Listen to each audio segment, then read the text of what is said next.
Lo que nos pasó, lo que no evaluamos para que hoy vivamos esta realidad. Las luchas, los triunfos, las conquistas para las mayorías, los héroes, las indispensables, pero también aquellos nefastos y vendepatria. La historia nuestra. En Atardeceres. Queridísimo Guillermo Magnelli, nuestro profesor, uno de nuestros profesores de cabecera de historia, un gustazo enorme. Primero, una pequeña reflexión antes de entrar en tema, Guille, sobre esta semana. Durísima, ¿no? Sí, durísima. Y sobre todo porque los que nos gusta la historia tenemos la tendencia a hacer analogías Claro. históricas, ¿no?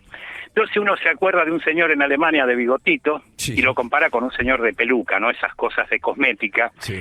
Y un señor que tenía uno de sus pocos afectos genuinos era su perra, que en este caso era una pastora que se llamaba Blondie, y con nuestro muchacho que tiene un perro que se llama Conan, que murió en 2017 y lo Ajá. clonó, y o sea, Sí. digamos, y básicamente la intolerancia, el fanatismo, y la verdad que asusta, la Sí. verdad que asusta.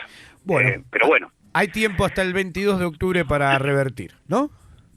Sí, Sí. es más, yo creo que, obviamente no es el objetivo de esta columna, pero creo que sentado en la Casa Rosada, lo que los pusieron, porque todos sabemos que estos engendros son puestos por grupos económicos, Sí. le van a decir, mira, vos estás acá para entregar el país, lo cual es suficientemente malo, pero no creo que determinadas iniciativas las pueda llevar a cabo porque incendia el país de una manera insostenible en pocos meses. En 2 pero meses. bueno, veremos. Sí, tal cual, tal cual. Guille, vamos a hablar del otro día de la niñez. Un poco nos vamos a la historia y sabemos que es un día comercial, pero que también invita a pasar en familia, entre abuelos, padres, madres, y disfrutar de un domingo en familia. Pero bueno, vamos a hablar del otro día de la niñez. ¿A dónde nos vamos? ¿A qué tiempo nos vamos? Claro. Vamos a hablar, justamente porque estamos totalmente a favor de esa cosa de los chicos, de los abuelos, de los papás. Digo, no es una cuestión de que estamos en un anticonsumismo a ultranza, porque es una cuestión atávica. Pero Sí. vamos a hablar de un pueblo hermano para el cual el Día del Niño, desde el punto de vista histórico, tiene otro sentido totalmente diferente y terriblemente trágico. A ver. El 16 de agosto de 1869 tiene lugar la batalla de Acostañú. Ujú. Uno de los más aberrantes hechos de esa gran aberración, de ese gran genocidio que fue la guerra contra el Paraguay, Sí. en el cual el ejército brasileño degolló a la mayoría de los soldados paraguayos, que eran chicos que tenían entre 8 y 12 y 14 años. Impresionante. Vamos a Impresionante. los hechos. Cuando cae Asunción, el comandante en jefe del ejército brasileño, del ejército imperial brasileño, el duque de Caixas, le plantea al emperador Pedro II que la campaña está terminada, que sencillamente armaran al Paraguay, a un gobierno títere para que se encargara de Solano López, que era el jefe paraguayo, que de última lo iban a convencer para que saliera del país, etcétera, etcétera. Sí. Bien. El emperador se empecinó en que no, que él quería la rendición de López, pasearlo por Río de Janeiro vencido, esas tonterías de los nobles, y mandó como comandante del ejército brasileño a Gastón de Orleans, el conde de Eu, que era su yerno, estaba casado con la hija del emperador de Brasil, que iba a heredar el trono, que no lo hereda porque, bueno, en 1880 cae la monarquía en Brasil. Ahora bien, 6 días antes, el 10 de agosto de 1869, el ejército brasileño toma Peribegüí, Ajá. que era, digamos, esta es la última batalla grande antes de Cerro Corá de la guerra contra de esa terrible drama que le va a costar al pueblo paraguayo la mitad de la población, más o menos. Guille, una pregunta. Para- ¿Qué se estaba, Sí. ¿qué se estaba jugando en esa guerra contra el Paraguay? A ver, chicos, el versito de que el liberalismo es la panacea no es nuevo. ¿Qué es lo que pasa? Paraguay, en 1865, era el país más avanzado en materia industrial en América. Acá. Tenía altos hornos, producía barcos blindados, Mirá. tenía ferrocarriles. Ahora, el tema es que todo eso lo había logrado sin los famosos préstamos ingleses. ¿Y qué es lo que ocurre? Para Inglaterra, en ese momento, que era la potencia colonial, era crucial compensar el déficit en la balanza de pagos. Es decir, si bien los productos ingleses, los productos industriales, la ropa, tenían mucho más valor agregado que las carnes y los cereales que, por ejemplo, nos compraban a nosotros, Claro. o el algodón a Paraguay, no cabe duda que por el volumen perdían siempre. Es decir, la balanza de pago era favorable a todos los países que le vendían materias primas en grandes volúmenes a Inglaterra. Exacto.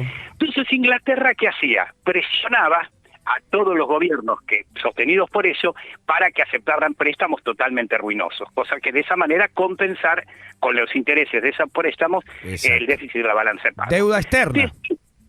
Deuda externa, ¿no? La famosa deuda externa, Claro, ahí empezó. La deuda externa, ¿qué es lo que ocurre? Desde luego, no vamos a decir que Paraguay era un ejemplo proteccionista que ponía en riesgo la economía inglesa, porque era un gigante, un Goliat no contra un David, contra un bebé David. Sí. Pero lo que había que matar, creo yo, era el ejemplo. Y es por eso que Mitre,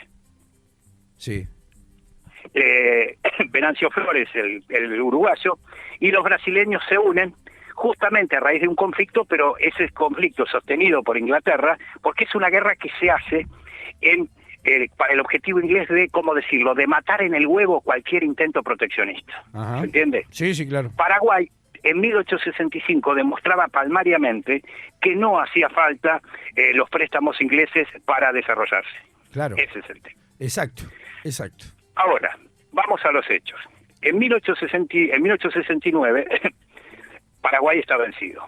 Solano López, en una decisión que hay que verla con la mentalidad de ese tiempo, ¿no? Porque, a ver, es un error, es un anacronismo, por ejemplo, si yo juzgo a Atila acusándolo de ser, qué sé yo, de no respetar los derechos humanos, ¿se entiende? Digo, uno tiene que ver cada época en función del contexto. Exacto. La cuestión es que López logra armar un ejército, pero Paraguay está diezmado. Entonces, a esos pibitos, que son pibes de 10, 12, 14 años y viejos, los pintan, le pintan con tizne como si tuvieran barba, o le pegan paja, para que de lejos dieran la apariencia de que eran soldados, cuando en realidad eran muchachitos. Exacto. ¿Qué es lo que ocurre? Niños. El 10 de agosto, el 10 de agosto de 1869, el ejército brasileño toma Peribebuy. En esa batalla muere el general Mena Barreto, que era el amante del conde Deu, porque el conde Deu, obviamente, casado con la hija del emperador de Brasil, cuidaba celosamente de que se supiera su homosexualidad, pero era amante de este general. Mira. Cuando le matan a su novio, Gastón Deu entra en un paroxismo de rabia y ordena negociar a toda la población de Peribebuy. Señores, la monstruosidad tal que había en el hospital de Peribebuy, los soldados brasileños los cercaron, le prendieron fuego y metían a los enfermeros, los enfermos y a los médicos a punta de bayoneta para que se quemaran vivos. Sí. Negociaron ante el público 900 personas, hicieron una verdadera masacre. Tal masacre que el comandante de las tropas argentinas, el general Emilio Mitre, se va a rehusar a continuar. Ninguno era nene de pecho, pero digamos, tal grado de monstruosidad espantaba a cualquiera. Qué increíble. En Acostañú, siguiendo con esa misma lógica, el ejército brasileño se va a enfrentar a chicos de 10 o 12 años.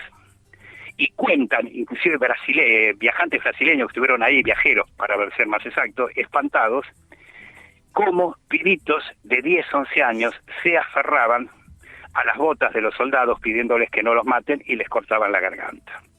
Pero no conforme con esto, una monstruosidad terrible, en las inmediaciones de la batalla estaba la mamá de esos chicos, que obviamente intentaban salvarlos. Entonces, cuando ya la batalla estaba ganada, estaba totalmente dispersado, las mamás fueron a buscar a ver si por suerte se había salvado su hijo, si estaba herido, para socorrerlo, y el conde Deu ordenó prenderle fuego a los pastizales para que se terminaran de quemar vivos los sobrevivientes.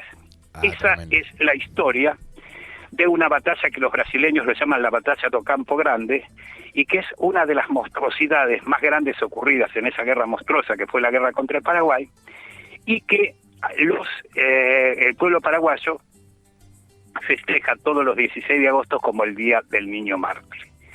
Quise, justamente relacionado con el Día del Niño, porque a mí como profe de historia es un hecho que cuando lo conocí me espantó, ¿no? Es impresionante. O sea, uno sabía algunas cosas de la guerra contra el Paraguay, pero al conocer más en profundidad, realmente uno se avergüenza de que el país de uno haya participado en esa monstruosidad.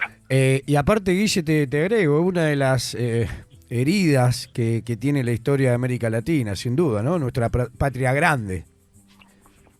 pero quizás, fue la guerra más grande que se libró en América del Sur. Y lo que hizo el pueblo paraguayo fue un ejemplo de coraje. Es más, vos sabés que, evidentemente, nuestros gauchos en esa época tenían nociones más sólidas de geopolítica que nuestra clase dirigente oligárquica, porque a los soldados los tuvieron que llevar engrillados, que no querían ir, porque esos tipos sabían, inclusive muchos federales, claro. O sea, querían ir a combatir junto a Paraguay en contra de Brasil, que desde luego era el enemigo histórico de la Argentina. Pero así fueron las cosas. Señor, muchas gracias. Lo mejor para el fin de semana, para lo que viene. Nos encontrará siempre en la calle, en la lucha, ¿eh? Así es, siempre a disposición de ustedes, y ustedes saben que es un gran gusto y un gran honor que ustedes me hagan partícipe de este micro. Dale. Que sigo sosteniendo, el año que viene queremos los 3 profes 15 o 20 minutos. Vamos a presentar todavía. Eso es, que viva el sindicato, ¿eh? Que viva el sindicato. Un abrazo grande, un abrazo grande. Un abrazo, chicos, cuídense. El profesor Guillermo Magnelli, hablando del otro día del niño. En tránsito.